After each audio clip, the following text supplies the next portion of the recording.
Welcome to Wake, a cold reading of James Joyce's Finnegans Wake, just to hear it out loud.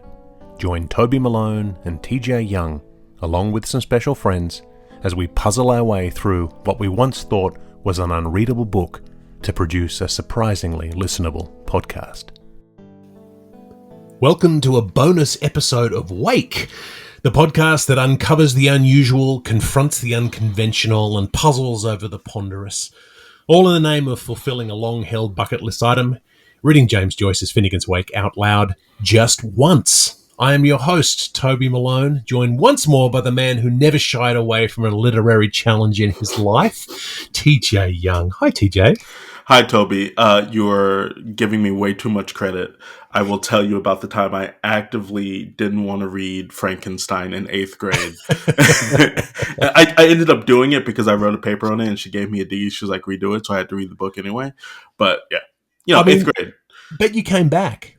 I did. That's and I was like, thing. I love this book. So, here I am. Isn't the importance and the thing that we've discovered about reading The Wake is that you just got to stick to it and forget about feeling like you have to know everything about it? Oh, 100%. 100%. Right, absolutely. So I have a question. What is the weirdest thing you've ever written? There was that time that I was trying to write a play that was in part English, Yoruban, and Igbo at the same time. Oh, absolutely. I helped you with that while introducing some. I was like, I have no idea what I'm doing. That was the weirdest thing. Writing about the underwater man. Yeah. An underwater man thrown off the boat in the Middle Passage. I was like, this is a lot. I love that play. That play's got to be seen. No one's ever going to do it. I'm going to, one day. I'm going to make it a comic book, and then people will love it. There you go. I think that feels thematically correct for today's conversation, because we do have a non-reading episode of Wake today. Once more, we're taking a well-earned diversion from the text to continue to fill out the world of the Wake. So I keep bringing up references to the weird today because today's guest is an artist, a visionary, and the gatekeeper to the Weirdoverse, including fascinating perspectives on Finnegans Wake. Bobby Campbell, welcome to Wake. Oh, thank you so much for having me. I've been enjoying the show and everything that you guys have been building here, and very excited to dive in with you.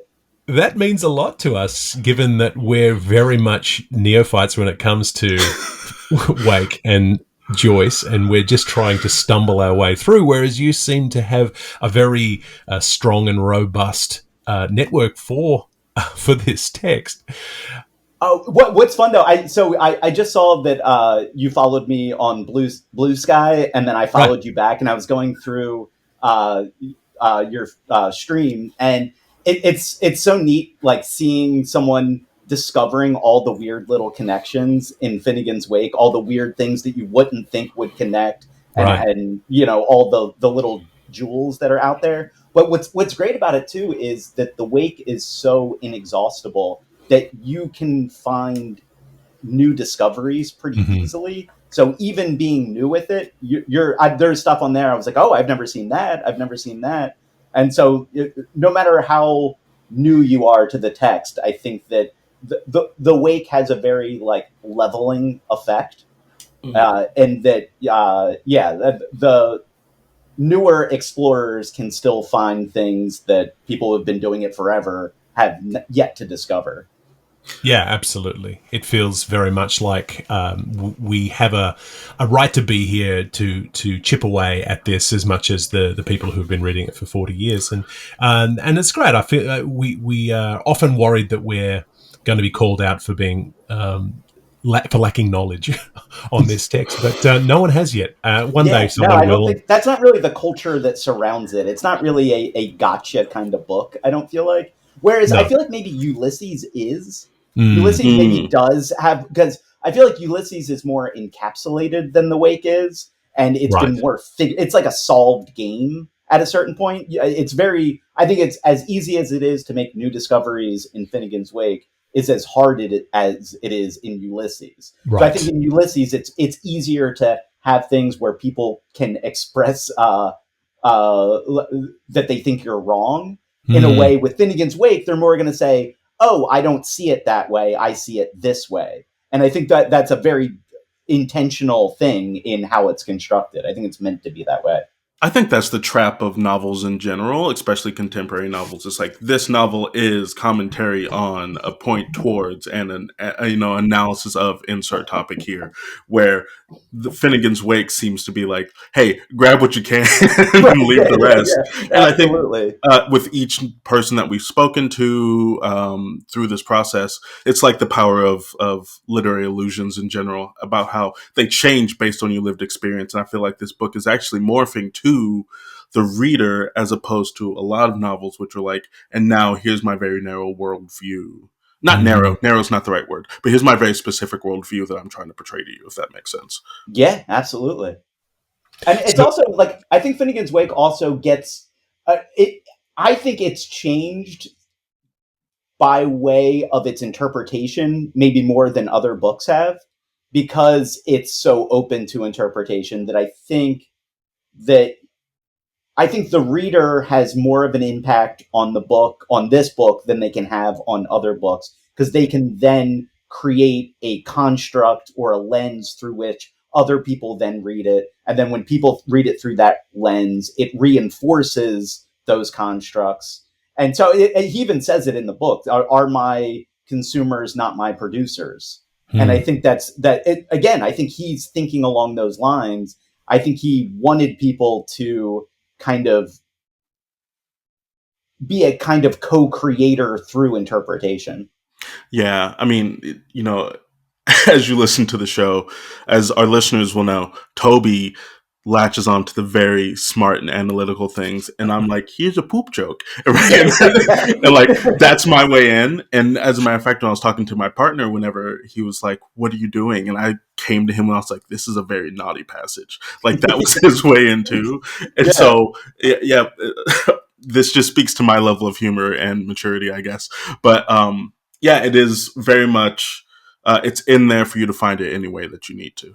Yeah, and I found that even when I was getting my kids to read on the podcast, they both did excerpts earlier on, and both of them latched onto different things than I would have thought. Certain words, the way that they sounded in their mouths, that really tickled them, that I would have maybe skipped over, but they were really stopped and laughed and then went back to, and just really interesting things like that. Whereas, and they're certainly not taking it from an intellectual perspective. They're 15 and 12, and so they're reading it just because I asked them to read it, and so they're just in that open-minded way that you can come at something without any preconceptions. Whereas I feel as though a lot of people will come at Joyce, particularly The Wake, and will immediately open it and go, okay, this is hard. I'm in for something hard. And so now it's going to be hard. And then they get 2 pages in and they say, I was correct, it was hard. And then they quit. And it's been really nice to forgive ourselves the idea that we are supposed to find it hard and go, yes, hard is a given. Let's push that aside. And now let's find out why this is still here, why people keep talking about it, why there are the communities around it, because it's not a global masochist society, the Joyce readership, no matter how much people may kind of assume it is. So in terms of the way that we met, speaking of groups of potential masochists, so we met when you invited us to participate in the second annual Maybe Night celebration, and I was so thrilled to get a chance to get there. It was one of those things where we started this podcast in May, and there's been a few, we were able to record on Bloomsday, and we were able to record on around the Maybe Night celebration, and we were able to observe certain things, and we're going to actually the final episode is going to come out on St. Patrick's Day. So we're feeling very, nice. Very much like we have a good handling of a lot of the events that happen. So based on your on your website, which we're going to promote in our show notes, you say the idea, in short, is to create the nocturnal equivalent of Bloomsday's celebration of James Joyce's day book Ulysses for his night book Finnegans Wake. The tricky part is with Finnegans Wake, quote, putting all spades in a nutshell. Can we reasonably pin down a date for such an occasion? Ulysses makes no bones about where it falls in the calendar, June 16, 1904, but the holistic chaosmus of Finnegans Wake defies such specifics, except Joseph Campbell and Henry Morton Robinson, in their skeleton key for Finnegans Wake, very casually and quite definitively give the date of the dream as the night of the winter solstice. So we all met on Zoom on the winter solstice, a hardy group of Finnegans Wake scholars and enthusiasts. Can you tell us just a little bit about how you got this all together? Yeah, so it was kind of something that accumulated over about 20 years, oddly enough. I was introduced to Finnegans Wake by science fiction writer Robert Anton Wilson. So he was my favorite writer when I was in my 20s. I got to know him through these online workshops that he would put together. And it was just kind of Finnegans Wake was assigned to me as a workshop assignment, and so that's where I first got introduced to the Wake, and so I kind of developed this working relationship with Mr. Wilson. After he passed, I went on to illustrate covers for his novels and interior art and all sorts of other associated projects. And one of the things was he had, when he was still alive, he lived in Santa Cruz, California, and they declared Robert Anton Wilson Day for July 23rd, based around his own personal mythology. So July 23rd is his Bloomsday, right? And he didn't like the idea of it being called Robert Anton Wilson Day, so he called it Maybe Day. And so, and maybe logic was his bumper sticker encapsulation of his philosophy, which kind of works very well for James Joyce, where things are not true or false, they fall into this maybe state. Right. So I created a annual online art festival called Maybe Day, based around Robert Anton Wilson. And it was really fun, and it was going really well. And I kind of revisited this idea of Finnegans Wake possibly taking place on the winter solstice, which I had encountered 2005 or something. And so it just kind of grew as an offshoot of Maybe Day. So you have Maybe Day, and then I was like, well, it would be fun to do this with another writer. And James Joyce has been someone that I've been working with their stuff for 20 years now. And it just kind of all came together as, this idea that it was fun to do Maybe Day. It makes sense if you have a Maybe Day to have a Maybe Night. And then there's this odd coincidence, and this is speaks a little bit towards what you were saying about how you feel like you're coming at Finnegans Wake from this outsider perspective, and that there's these the more insiders that maybe are less welcoming of novice perspectives, and that's definitely where Robert Anton Wilson fit into things. He was a very successful writer who incorporated Joyce into everything he ever wrote, but was not welcomed into the Joyce community whatsoever. So it's that, and there is this whole other weird section of Joyce interpretation that it makes sense why it doesn't get welcomed into the more scholarly worlds, because it has to do with psychedelics. And so there is this whole wing of Joyce scholarship based on the observation that Finnegans Wake bears a striking resemblance to the states of consciousness accessed through psychedelic substances. And so weirdly, there's all these 1960s philosophers who got super into Finnegans Wake based off that connection. One of them obviously being Robert Anton Wilson, the other being Terence McKenna. Terence McKenna, very wild kind of raconteur, bard, philosopher guy, who he was basically the driving force behind what we saw as the 2012 meme. Remember when everyone thought that something weird was going to happen in 2012? That started with him, and oddly enough, where it started for him, the inspiration behind that was James Joyce and Finnegans Wake. Oh, amazing. And so that whole 2012 thing, it was for most people, it was just an arbitrary art project. not really Right. something that you believed was going to happen, but it's like, what if you just chose a date 40 years in the future where you said something incredible was going to happen? Could you make something incredible happen? And it turns out no. Right. but so basically, he had a very interesting theory around time and memory and all these things that fit into Finnegans Wake. And so that was all going to come to fruition on the winter solstice in 2012. And then right after I read that, I read the thing about Joseph Campbell saying that Finnegans Wake takes place on the winter solstice. And so that just kind of, that coincidence just kind of put a pin in that date as related to Finnegans Wake. And so I had maybe day, and then I was like, well, let's see if there's anything here. Let's see if this coincidence can create any sort of meaningful connection. I mean, it makes so much sense when you stop to think about it that the dreaming is happening in the longest night of the Right. year. Yeah, makes sense, right?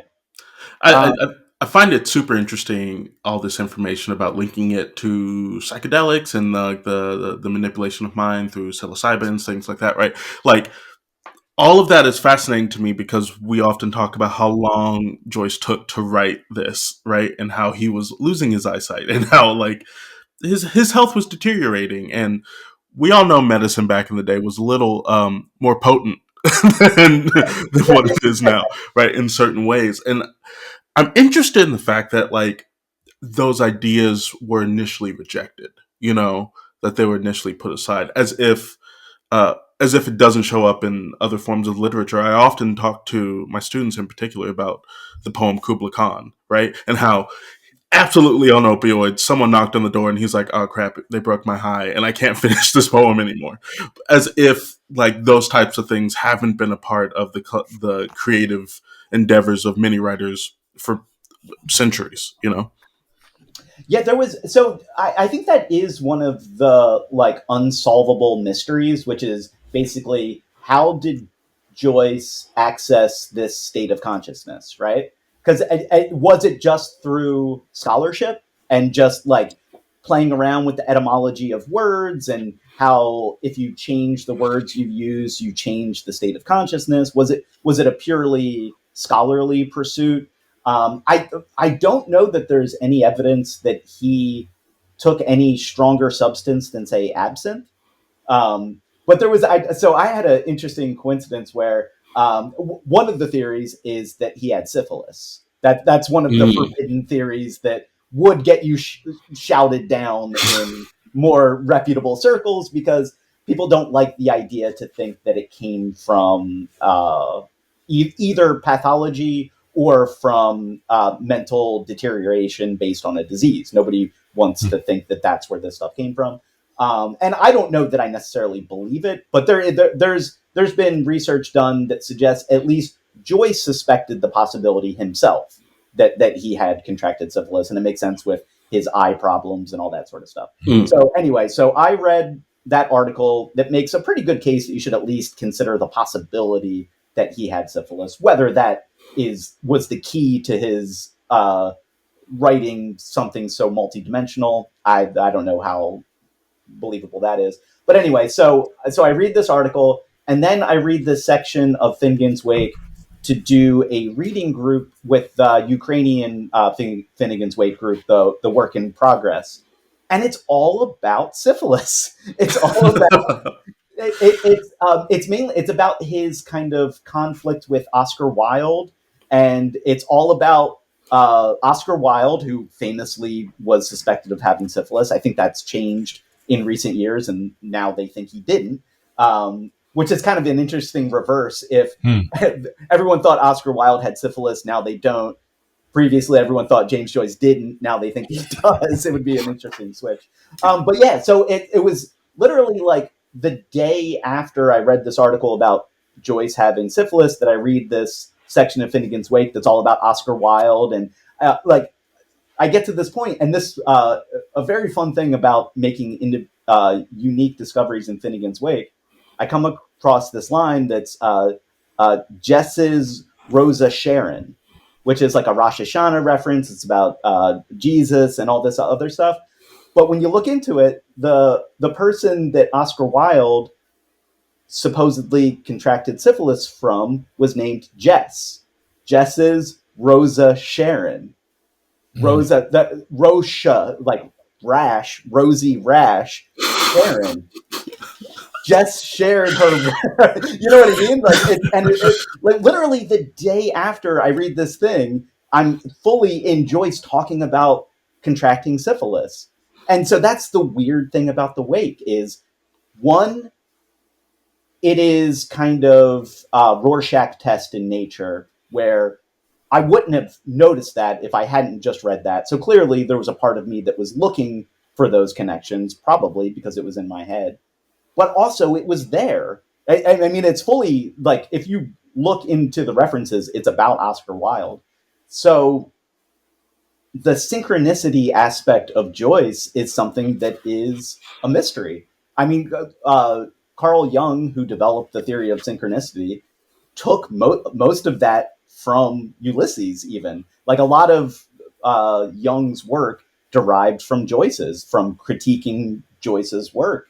So there's kind of the weird aspect of Joyce is something that is not something that you can prove or believe, but it's also something that's hard to reject. And so that's the part of Joyce that interests me is the weirder corners. There's enough. I was just telling my kid about how, like, when you go to the University of Delaware library, there's 2 shelves of Joyce books, top to bottom, of scholarship based on it.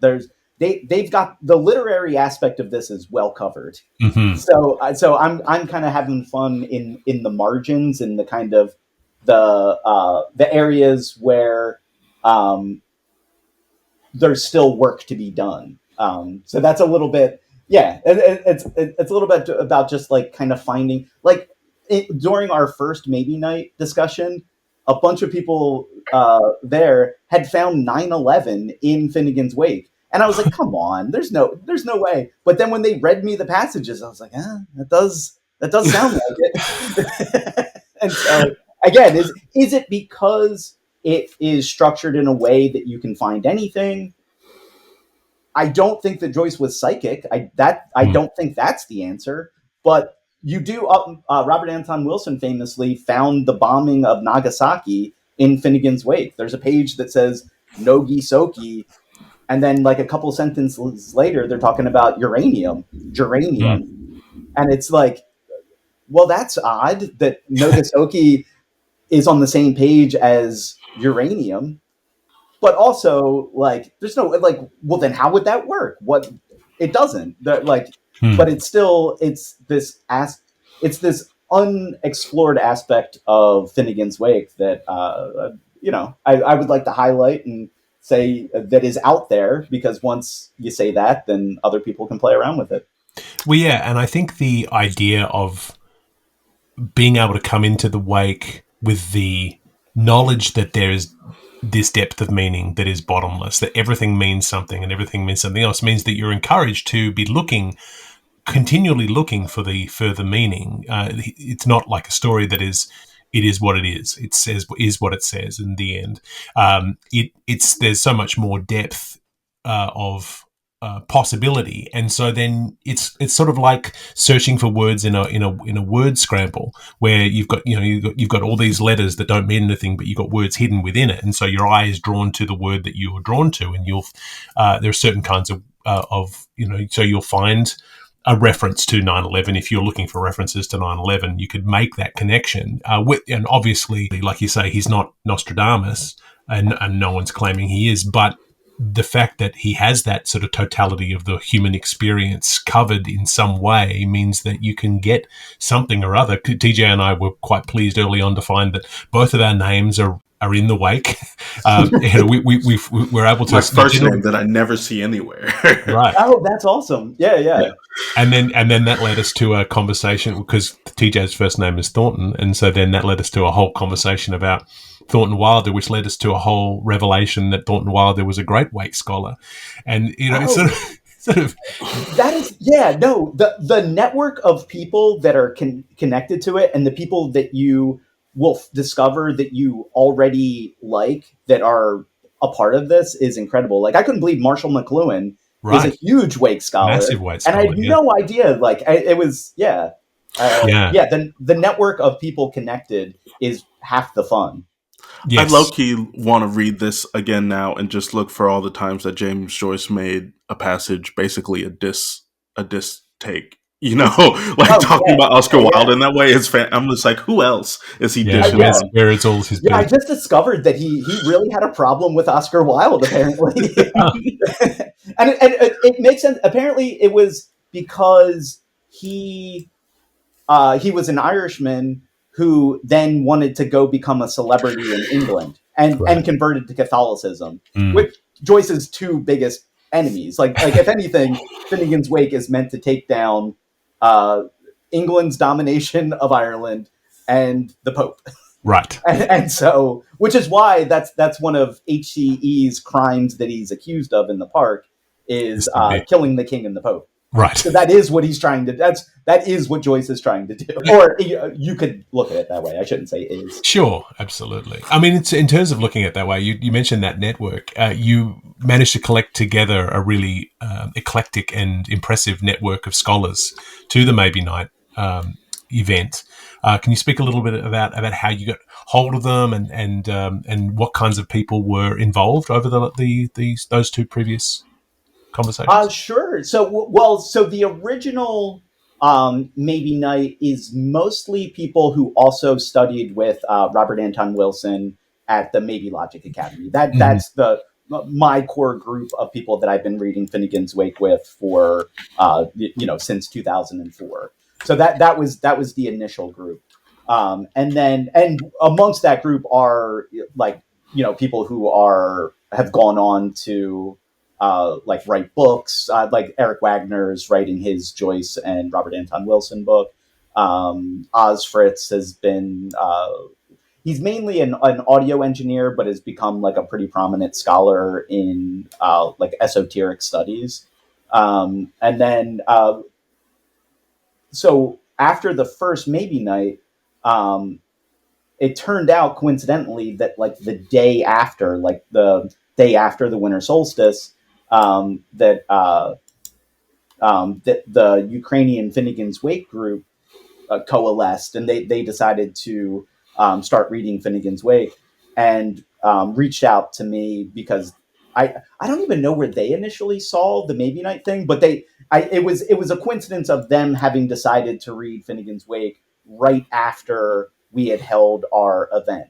And it was really Alexander from the Wake in Progress group who reached out to everyone. That's how you get Raphael from Fleet, and I would imagine he probably reached out to you, if I'm not mistaken. And so, it was really his vision of connecting people together.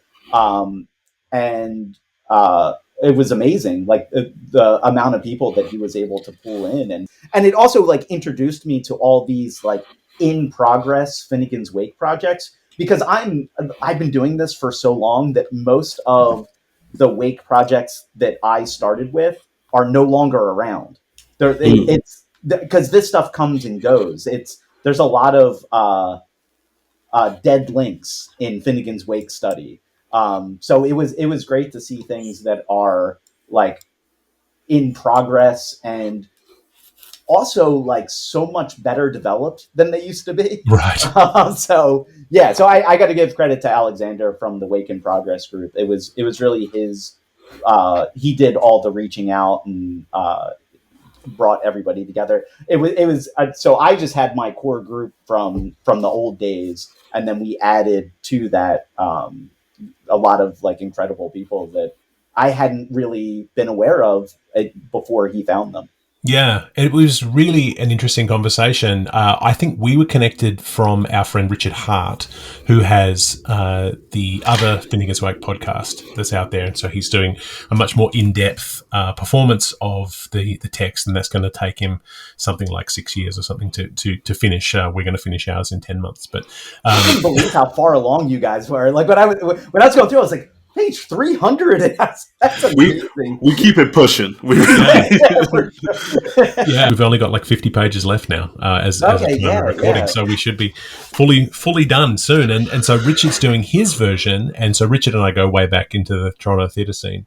And so I think Alexander had reached out to Richard to ask if he would be interested in participating, and then Richard very kindly invited us to great, connect with you. And so it's interesting because when we first proposed the podcast, when I first proposed the podcast to TJ, my first thing I did was look to see what other options were out there, and there were very few.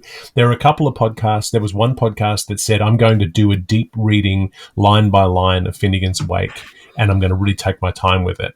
And I think that's a really interesting idea. The podcast was 45 minutes long. He managed to get one paragraph in and gave some analysis of what he read, and it was very thoughtful and interesting. And then that was the last episode.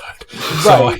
Because it becomes kind of daunting. And so the idea of doing that for 628 pages is just about impossible. And then I think there have been others, but I may be wrong, and I'm happy to be corrected by anyone out there, but I believe we are about to be the first podcast to ever fully read The Wake. That's awesome. Because I don't think anyone's recorded it in podcast form, or at least not that we find openly available. Obviously, there are audiobooks, and people have read it through, so we're certainly not saying that we're pioneers in that sense. But call Guinness right now. Yeah.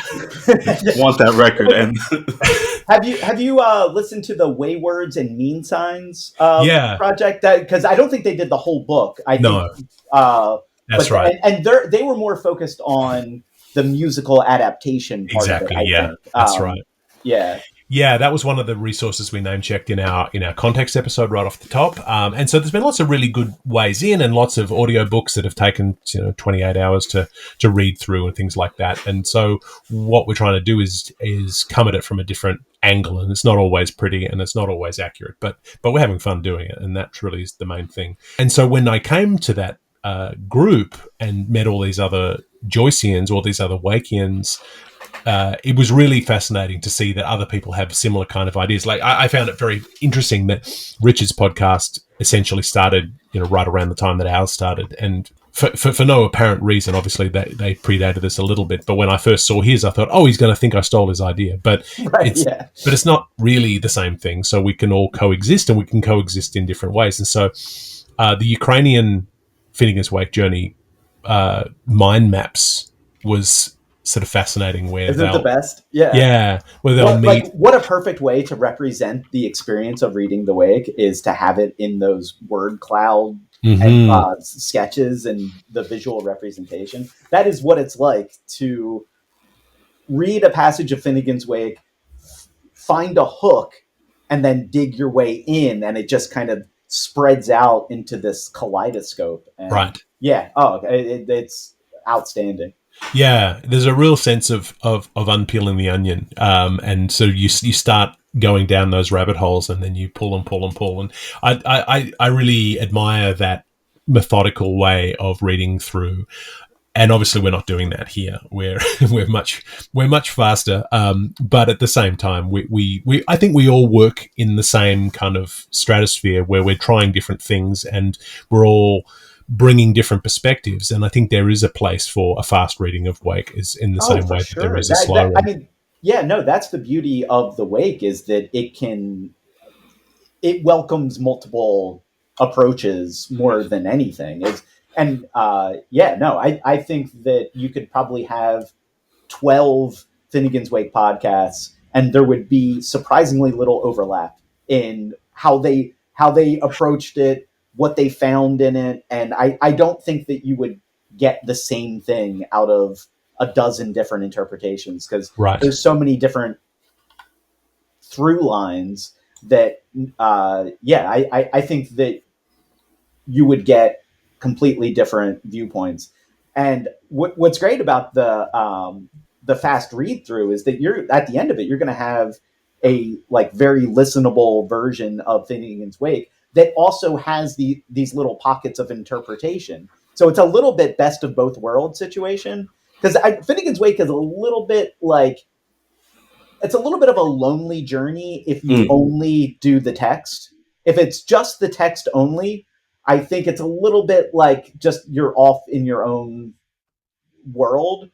But also, you don't also just want to have someone else's interpretation of it, because then it's like having someone else eat your food for you. Right.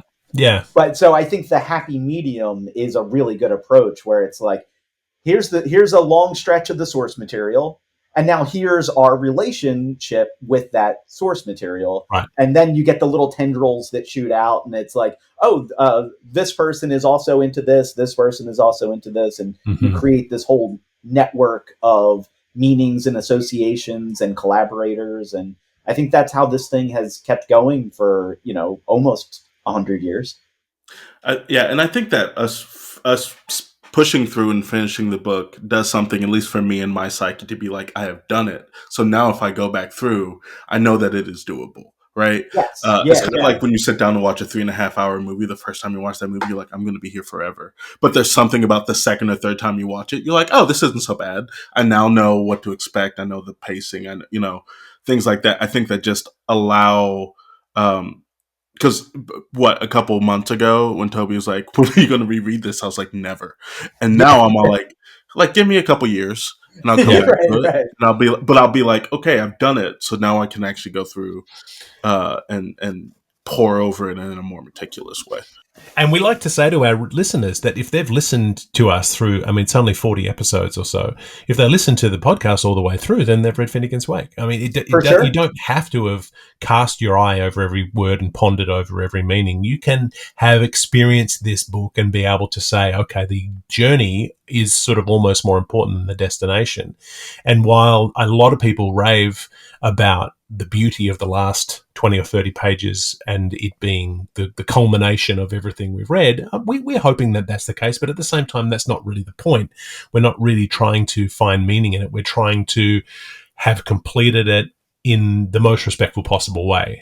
As opposed to, we're not like those, the people you see on social media who are jacking up their totals of how many books they've read this year just for clout to say, and so it's not really about that, but it is about saying there's lots of room in the Finnegans Wake tent, and we're taking up a little corner of it, and we're hopefully stimulating a conversation, because we've had some readers who've come in and read with us who have gone away and said, now I want to approach the book again because I thought it was going to be too hard for me or too scary. And in fact, it's really fun. And I'm actually now going to take it up and look at it again, which, what more can we ask? That's amazing.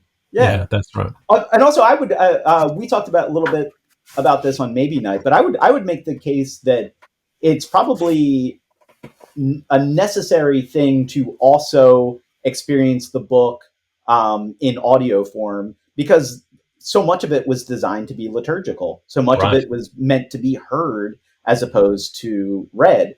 And I think that, I think that it being read out loud, sort of like the Upanishads in Hinduism, it is only to be read out loud. The text itself is, at least according to what I learned in college, I'm sure people could disagree, but it's meant to be heard, not read.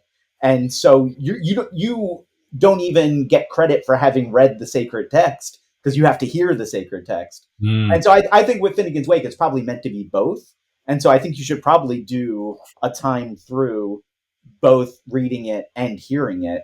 And I think that'll give you an even more multi-dimensional viewpoint on it. Yeah, we had really multi-dimensional views on the text from that Maybe Not conversation. We had a panel with people from all sorts of walks of life doing all sorts of different things. We had people doing podcasts like ours, or people who were in reading groups, or full-on scholars, people who were hardcore Joyceans. And it was a really interesting thing. I remember halfway through the event, I texted TJ and said, I found the purists. yeah, for sure. Because we spend so much time fearing the purists. What will the purists say? I didn't tell you what happened when you sent me that text, Toby. I was walking down an icy hill. I saw that, and I I chuckled so hard that I slipped and fell. As the purists intended. So it was interesting. I think I sent that when there was a lively debate sparked when someone asked the innocuous question, is Finnegans Wake written in English? And yeah, I did not expect that to be contentious. I meant it as a silly question. It was an interesting question too, because I think at least half the room that were there are non-English speakers. And so Right, yeah. when you're a non-English speaker coming at a text that is written in English, but not in English that you would recognize from Duolingo, what does that look like? And can you then say, okay, this is in a made-up language, but then you go, well, this is in English, but in corrupted English, but then it's also in 40 different other languages. And so people were quite heated in their responses to that, which I thought was great.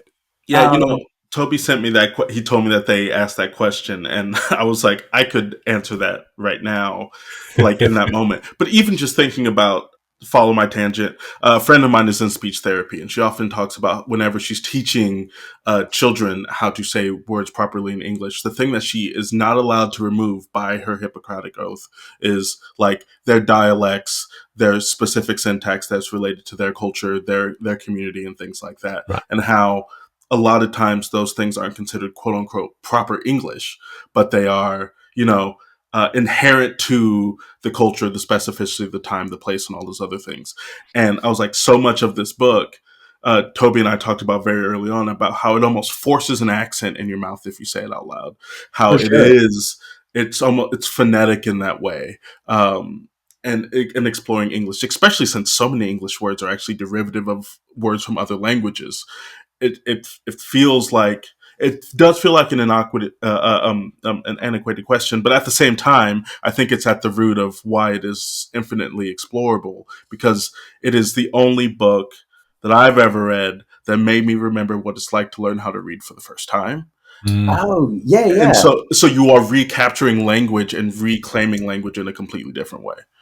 So there's an interesting component of this, I think, that is intentional, because one of Joyce's big influences is Giambattista Vico. Mm-hmm. And one of the big things that one of his like guiding philosophies was language as class warfare.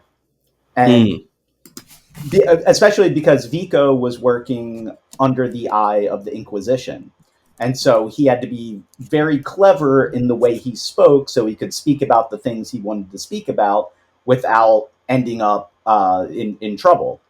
And Joyce, too, so when Ulysses gets published, there's a whole big a long protracted legal battle about Ulysses being obscene. And like a whole edition of it gets burned. And like it's something that was probably definitely on Joyce's mind, this idea of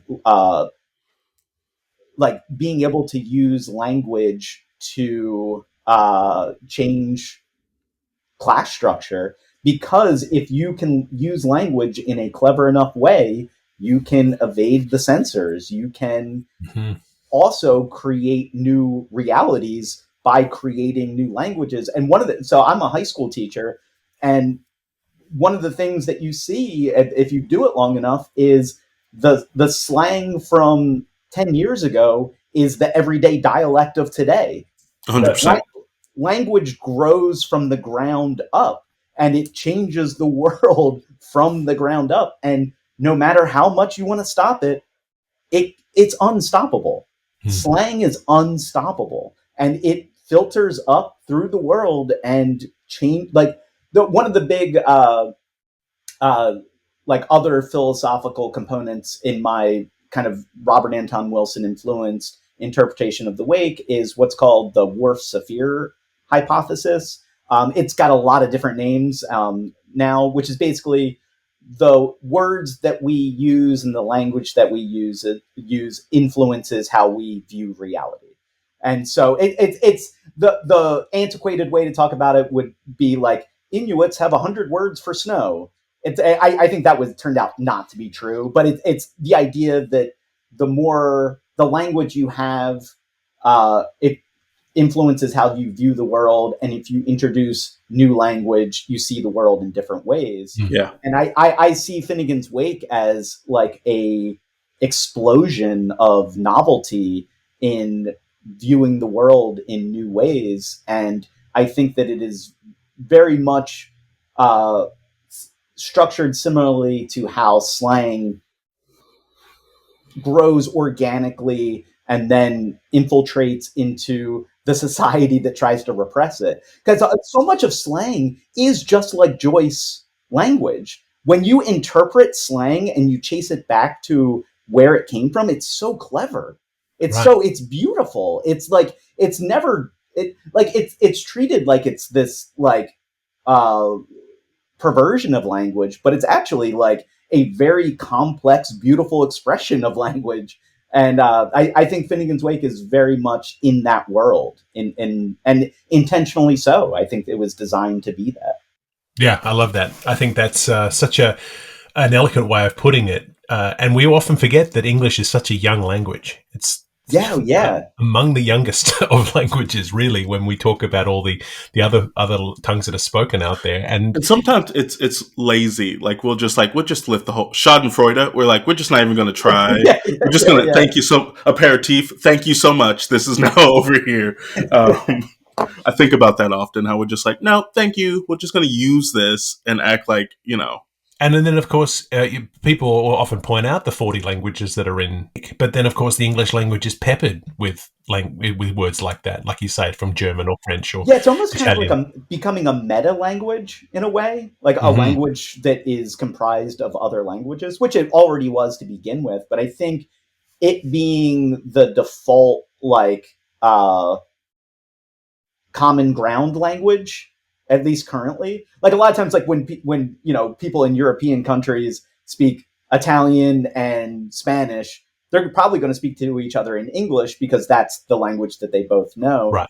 And I think English is kind of this interesting thing because it's only when it is allowed to change. I think the more English is like you try to keep it in one place, I think that's a negative aspect of English where it's trying to keep things out. But the more English is welcoming of other languages and incorporates other languages into it, I think it's kind of a beautiful thing. Yeah, and I think it's really interesting that in Book 3, Chapter 4, when the dreamer finally starts stirring, and when it wakes up at that point, ALP soothes him back to sleep.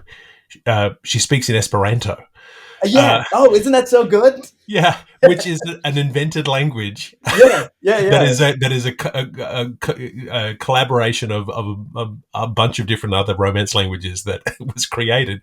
Joyce must have just loved the existence of Esperanto. For sure.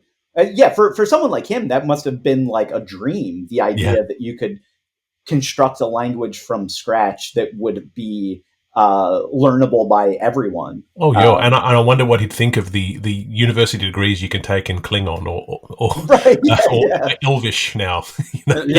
And I love how, Toby, I love that you just point out, it's like in juxtaposition to what I would say is probably the cleanest, most simplest use of English when he does stir. It's very forward. The sentences are very short. It's very clearly descriptive. It is, and then to butt it up against this completely fictional language is like complete knowledge of like it's like that thing. He's like, yes, I could write this way, but I'm actively choosing not to, so deal with it. Yeah, and reminding us that all language is fictional.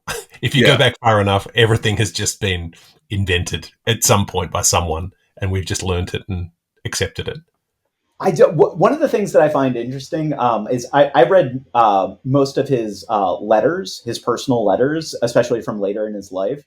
And I'm always fascinated by how careful he was to write very, very straightforwardly in his correspondence to prove that he wasn't just crazy. Right. Like I'm writing like this as a choice. I'm not just over the barrel and in Wonderland. I can still communicate normally, which I find that kind of a fun thing that he's making the distinction. Like he didn't. whatever he wanted this language to be, I don't think it was meant for ordinary conversation, maybe, because he did not use it that way. The only people I ever saw him communicate to that way was his brother and Sylvia Beach. They were the only two people that he would show that side of himself to outside of the work. So I find that interesting, like that it was, it was just like too personal to share with random people, or I don't know. So it kind of begs the question: what are these kind of words for? Are they meant for personal expression, or are they just meant for art? Or it's kind of a fun little thing, because he invented a whole language but constrained his usage of it. Yeah, it's like the thing that separates the poet from the lecturer, right? We expect poets to use flowery language in one medium, but if they talk to you in rhyming couplets, you're like, if you don't get out my face right now. For sure. Yeah, but then it's also kind of very poignant that Joyce's last words reportedly were, "Does nobody understand?" Oh, yeah. And so that tragedy that he's got this music that he's putting down, and nobody, and everyone just goes, well, he's mad. He's mad. It's nonsense. Yeah, I get the impression that Finnegans Wake was like, he I don't think he enjoyed any particular success from Finnegans Wake. No, I think the opposite. I think it was all that, and even I have a little bit of a conspiracy theory. Can I share my conspiracy theory? Love it. So you know that book, our examination around his factification for incamination of work in progress, where so basically he gets a bunch of his like highfalutin literary friends to write positive reviews of Finnegans Wake, to be like, no, look, Beckett says it's good. Yeah. So he organized that partially as a defense. He did allow for criticism of the Wake in there as well, for balance.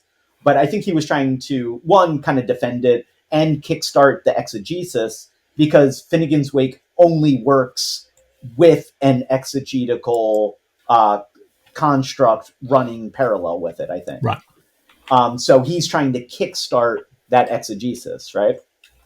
Skeleton Key to Finnegans Wake comes out like 4 years after Finnegans Wake is published, and is a complete remains the most complete breakdown of Finnegans Wake that exists.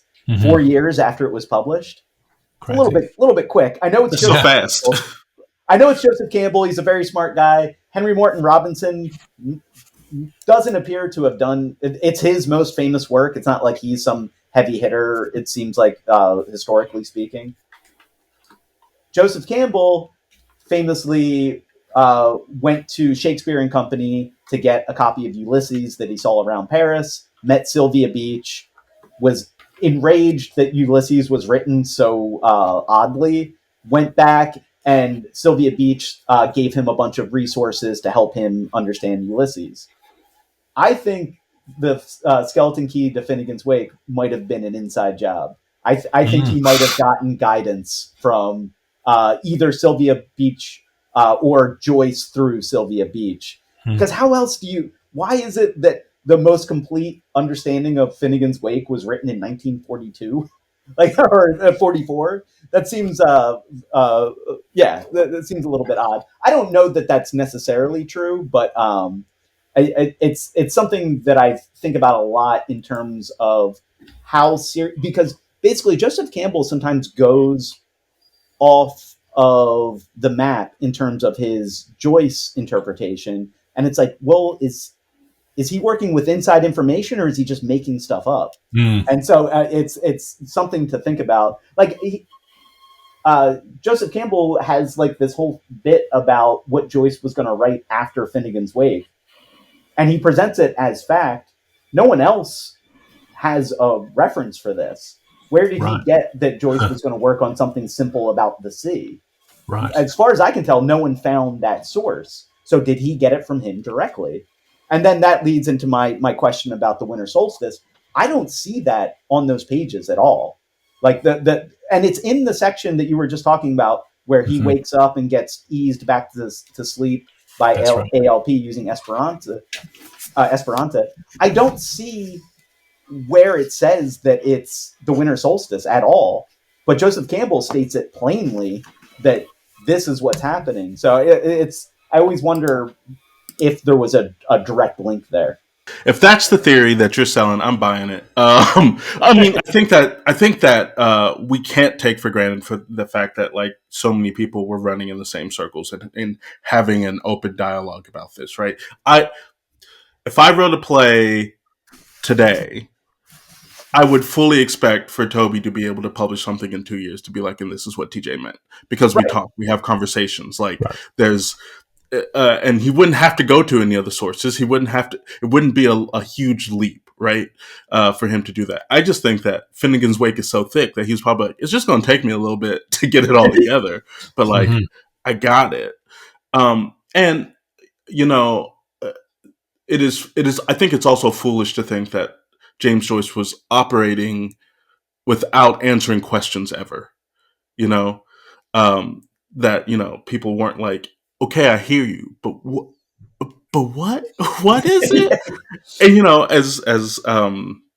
as stubborn as he might seem in the literary form, obviously he had people who were willing to back him up because he had conversations. Yeah, and Nora Barnacle was quoted on multiple occasions as saying, "Why is everyone focusing on Ulysses? Finnegans Wake is the one. Finnegans Wake is the book." And so obviously he's talking to his friends, his family, his disciples about what he's writing. Not everyone is dismissing him, and so yeah, it's a convenient kind of argument to say, oh well, Joyce was completely isolated and abandoned because Finnegans Wake was a failure. But I don't. Yeah, like you say, the reality. I mean, it's like to extend your metaphor there, TJ. Is there's a reason why the Gospels are the Gospels in the Bible because they all talk. The reason why there's so much credence put in the Gospels is because they're all Jesus' buddies. There was things written by guys who were there. That's why we like them. Whereas if they were written 200 years later by someone who, like, who are you? Yeah, exactly. So yeah, I love that. I love that theory of Campbell being an inside man, or at least having access to documents, or having chatted to Joyce. Something. Yeah. Clearly, so there was a time when Joyce thought that he might not survive to finish Finnegans Wake, and he queued up his friend Stephen James to be the guy to finish it if he died before he finished it. So he must have explained at least a roadmap to Stephen James so he would know how to finish it. And then of course the cynical response to whether or not Campbell was had this inside information is that once Joyce is dead and gone, there's no need to reveal your sources. You can take all the credit for being this brilliantly insightful. It's not as though Joyce is sitting on the sidelines saying, "Hey, I told you all that stuff, and now you haven't given me credit." So, why would Campbell say, "I'm just transcribing what Joyce told me"? Well, I also think about the potential to seem like self-masturbatory if Joyce had been like, "And here you go." A, I feel like that completely undercuts his whole entire goal. And B, there's something about like, I take information more seriously if it's coming through like a journalistic source that I knew ran that interview in a way that I respect, as opposed to, you're just saying the thing because you can say it and there's no one to check you, right? I think that there is that that one degree of separation, but still that academic filter that helps give it credence. And yes, Joyce could have been like, and here's a compendium that I released you, but it also feels like it's creating an easy way out that he doesn't want you to take. He doesn't create a glossary. I'm reading this book right now that's like a fantasy book that's based in indigenous culture, and there are words in there I was like, I've never seen that before. And there's a glossary in the back, but I'm like, I'm challenging myself to pick up context clues. Be like, I think this is what this means, right? I'll check myself later. But there is that he doesn't want us to have an easy way out. And if he supplied us with the answers, he's supplying us the easy way out. Because who's to say I couldn't just be like, oh, Well, he wrote the answer to the equation, so I'm just going to read the answer. Yeah. And I think, like, when I read online, when people are saying, "How do I start reading Joyce? How do I read Ulysses? How do I read Finnegans Wake?" A lot of the responses say, "Make sure you get a good annotated edition." And I think, no, that's cheating. That's you can get the edition of Ulysses, which is another 200 pages longer because it has marginalia and footnotes, and it gives you context. So this is what this reference is to this in the Odyssey, and this is now we can, here's a reference, which is fine. I think that's fine for. I mean, I think that's a good way in if you need a crutch, but I think that's also not trusting the author. That's saying I need an editor to help me with the text, and it's. I think it's. I mean, maybe like I think we said a few episodes ago, we're sort of turning into purists of a certain kind of ourselves because I read that and go, no, we're not. I wouldn't recommend anyone read an annotated Finnegans Wake because it would be very distracting, and it would also. I mean, it's like sometimes the annotations send you off in the wrong directions, like in the Night Lessons episode where you go, "Oh, we're going to get all these footnotes. They're going to help us," and they do no such thing. Is that the one where he's got the annotations all over the page? That's it. Yes. Yeah. My favorite experience with that was, so I'm reading that, and every time when I go to the annotation to read it, I have trouble finding where I was, Right, because it all looks the same. So I would end up reading the same paragraph over and over again because I would jump back to the wrong spot. And then in the text, he goes, "Wait, where's the spot? I lost yes. it." Like, it was intentional. He meant for you to get lost. And I was fell into his trap that he specifically put there. And then he has a spot where he's laughing at me for it. It was Amazing. outstanding. It's so good. Yeah. Do you know about his grandson, Stephen Joyce?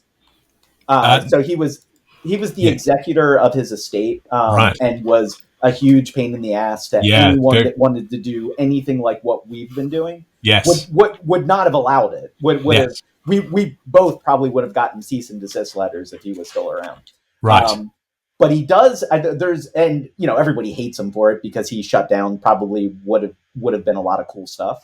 Right. But he does have one interesting point that speaks to what you're saying, which is he was really against all the guidebooks and all the scholarly stuff because he thought that it scared away the regular reader. Right. Because the regular reader looks at this thing and it's like, well, you got to read 3 books before you read Ulysses.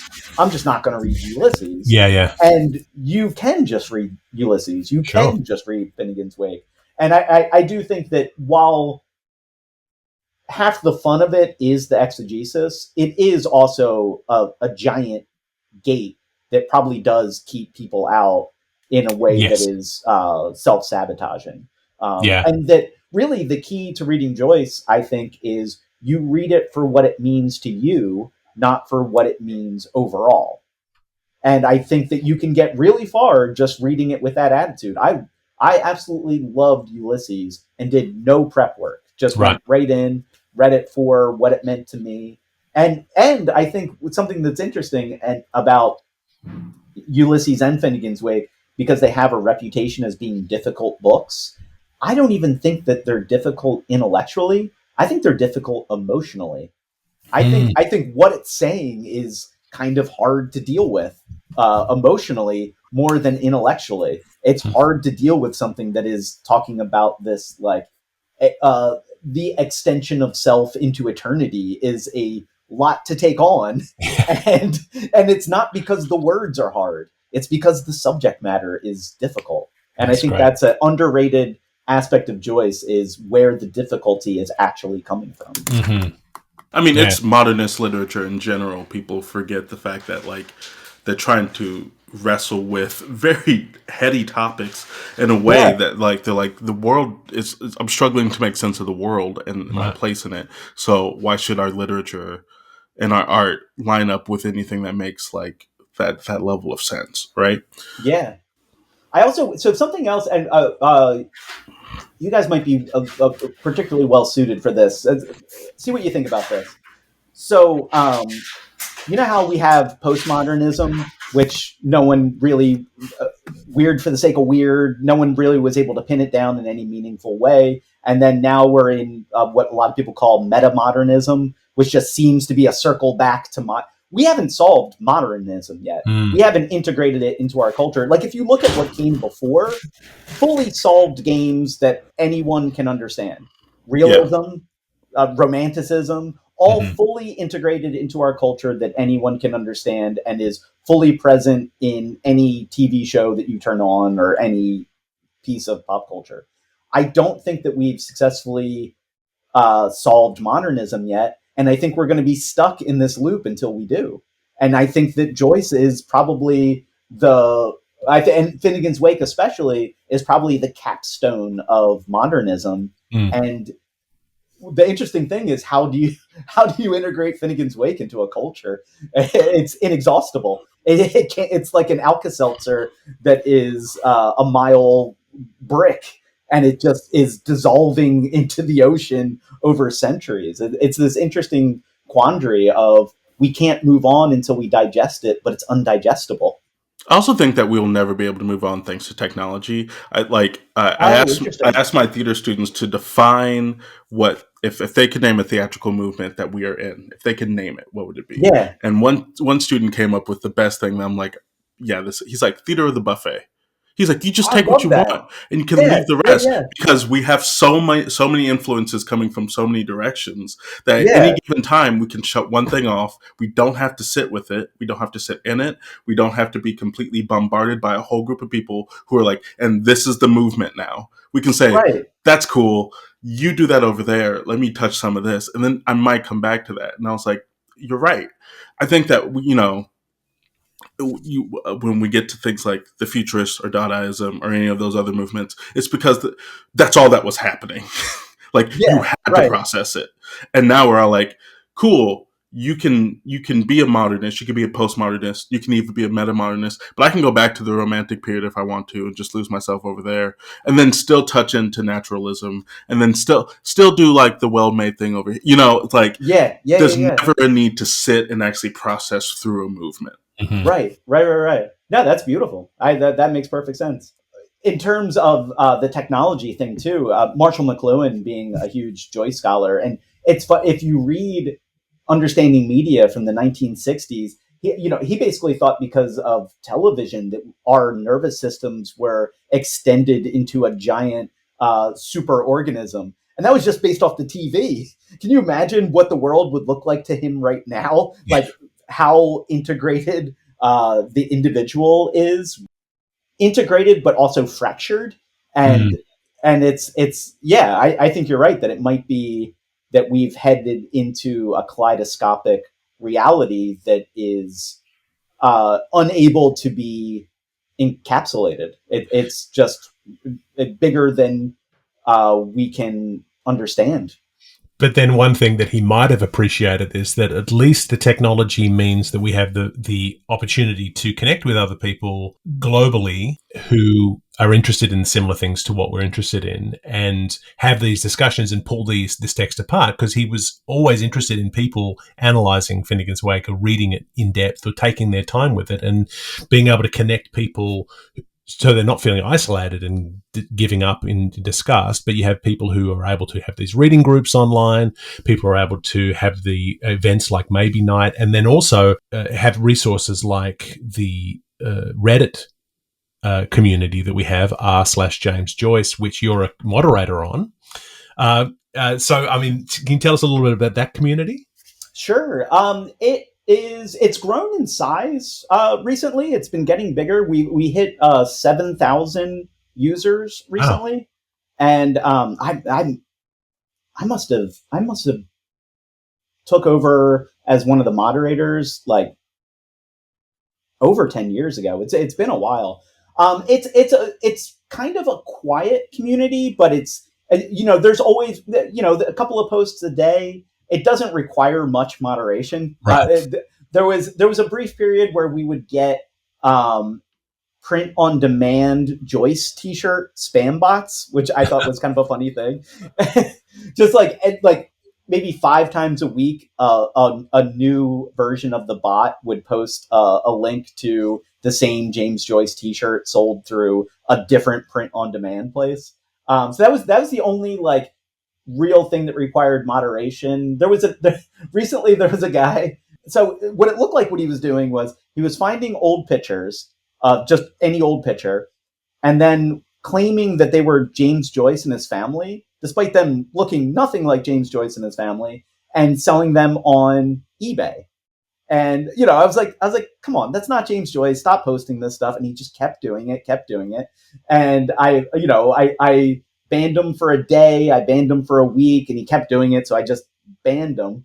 And I assumed it was a bot, but it was a person. And every couple of weeks, he sends me an increasingly lengthy denunciation, and it's like delved into like CIA remote viewing, like pure insanity. And that's the only two like real like moderation things I've ever had to deal with, because it's just a quiet literary community, and somebody posts something and then people kind of pick it apart. It's really what I love about it though is the average like competency of each poster is incredibly high. You really do, you get a really good reading resource from, like, if you want an answer to a question and you pose that question to that group, you're going to get a lot of especially well-informed responses. Right. It's really what you were saying about like kind of being hesitant to go there because of the purists. They do not really seem to take that attitude. There's not really that aspect of it. They're just happy to have more people to talk about Joyce with. And there's not I almost never see arguments, and I almost never see like denunciations or anything like that. I use that subreddit quite often when we're doing the tiny bit of research that we do for each episode. So we're just pulling content, and as I said, every now and then someone will say, I'm reading Finnegans Wake. Has anything helped you read it? And I go into the comments to say, I wonder if anyone's listened to this podcast, and no one has mentioned the podcast yet, which, fine, we're a niche thing. And then I'm sort of tempted to post and say, hey, we have this podcast. But then I'm also terrified that someone's going to say, this is awful. This, and what are you doing? You've destroyed Joyce. So I'm a little. So maybe I'll take this as with a little bit of courage and advertise the podcast. Yeah, I think you should.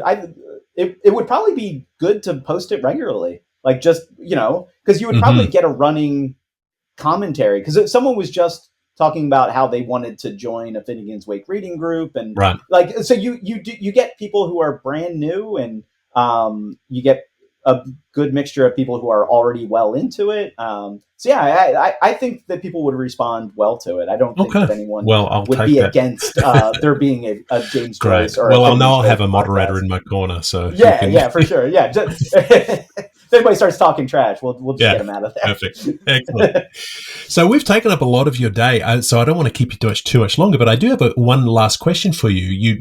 I read in an interview that you gave, you were talking to someone about how in the United States, Finnegans Wake is still under copyright until 2035. And so that's the public domain date is coming. Obviously, we can do what we're doing here because we're recording in Canada. But so you mentioned that you have some plans for what happens when Finnegans Wake comes into the public domain. Do you have any clues as to what kinds of plans you might have? Sure. So this came about as part of the discussion I was having with the Ukrainian Finnegans Wake group, where it was, we were puzzling over the age-old question, like, what was Joyce trying to do with this book? And it had clicked together that I thought that he was probably trying to create some kind of sacred text, that it was meant to be. It comes across as almost like a parody of the Bible. He's got the four evangelists running throughout the whole book. The book's divided in four. There's just a lot of little things that of stuff that he had said about what he was doing, and it's like, oh no, this is probably like the reason why he wants it to last 1,000 years is because that's what sacred texts do. And that's how they acquire their kind of like larger than life properties, is by persisting through time. And I just kind of, when I thought about Finnegans Wake as being intended as a sacred text, I kind of thought about it more as an object rather than like a text, like the actual physical book. And so I like, this is my copy. It's all B, but it's very small text. It's very there's no design elements to it. So in a flash, I kind of saw the version of Finnegans Wake that I would like to read, that I would like to own, that I would like to pull off the shelf and study. And so, I think, like how each chapter has an agreed upon name. Right. But that's not in the text. No. And I think that would be fun to have, to read the source material and say, all right, this is chapter, let me get an example. Yeah, this is book 1, chapter 5, the manifesto of ALP. Right. And I think just having that little prompt when you're reading it would help when you're reading the source material, just to have a theme in mind. Right. And then obviously my main interaction with Finnegans Wake is as a visual artist. Right. And so I thought it would be fun if Finnegans Wake had chapter illustrations. It's just something to anchor you into that world. And it's a very, like, despite it not having any organic visual component, it's very evocative of like a certain kind of illustration style. And like I said, I've been drawing stuff from the Wake forever. So I just thought I would love to have a copy of the Wake that was broken down into chapters, broken down into books, had some illustrations, and then also had the what's it called when you have a number for each of the lines, because that's when I've been doing the reading groups, it's been so useful to have the lines. It's universal. Like, just have it broken down and be like, oh, and because then you can call everyone to that passage. That's right. Everyone knows exactly where to find it. So I was just thinking about what copy of Finnegans Wake would I like to own, and then I've been doing desktop publishing for 30 years, and I was like, I had illustration, and I could fully make this book. So I was like, whoa, I should make this book. It sounds like what you're describing is an illuminated Bible. And, So it's exactly. It's like the Book of Kells, or basically take the Skeleton Key, take the Book of Kells, and take Finnegans Wake and kind of blend it together. But I agree that you wouldn't want to have the commentary running along with the book. Right. But I do think you'd want to have the chapter breakdowns. Yeah. I think if you had the chapter breakdowns with an illustration, it would set the stage for you to be able to head into that, to know what you're looking for. Right. And then if you have the line breakdowns, then you can just look it up in the online resources. You go page 7, line 9, and then it pulls it up and you have all the references to it. You don't need to put those references in the book itself, because it's all online, and it's better to be online because it can grow and change and all that. I think of the text in Finnegans Wake as like a proto hypertext. Yeah, sure. How every word is designed to branch out and connect to other words. And that was actually the thesis, Robert Anton Wilson's thesis of this book he was writing, the book he was working on when he died, The Tale of the Tribe, was James Joyce plus Ezra Pound times Marshall McLuhan equals the internet. And that these like encyclopedic writers, and then you have McLuhan with his the idea of a kind of digital super intelligence, that's basically the contributing factors that preceded the internet.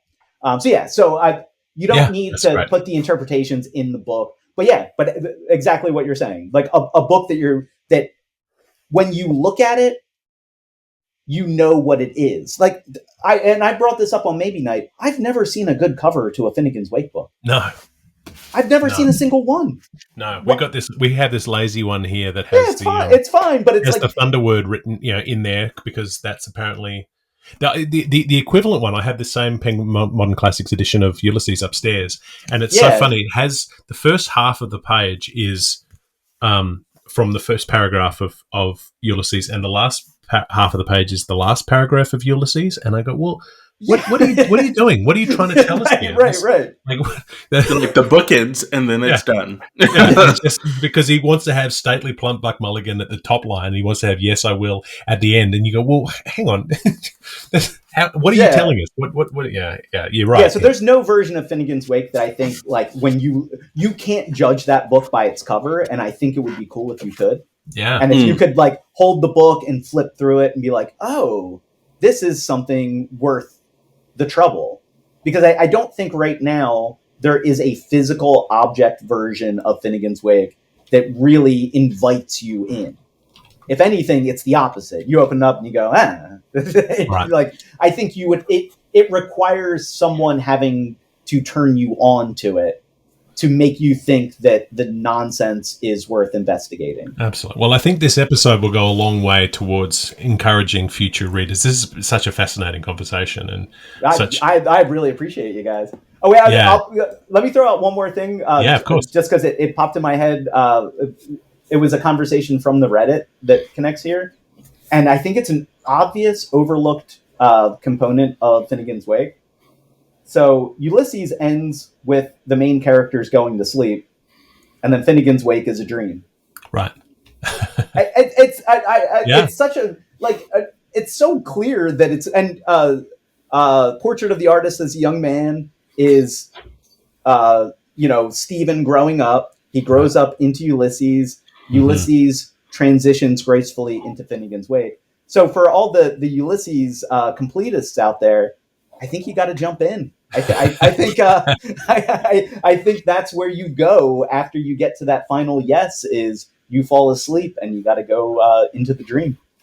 I'm fully on board with that. I think that's a terrific theory. And whether HCE is bloomed, then I think there's plenty of academic articles to be written. For sure. That's it. Well, that's fantastic. It's really wonderful to meet you and to have you here today. If people are interested in finding your resources online, where would they go? I guess Weirdoverse.com is my default website. It's got all my comics, and I don't keep up as much as I should updating all the links and stuff. I do a lot of different projects, but Weirdoverse.com is probably the best place to start. My current project is I'm adapting the Illuminatus trilogy into a comic book. That's nice. Talesofilluminatus.com.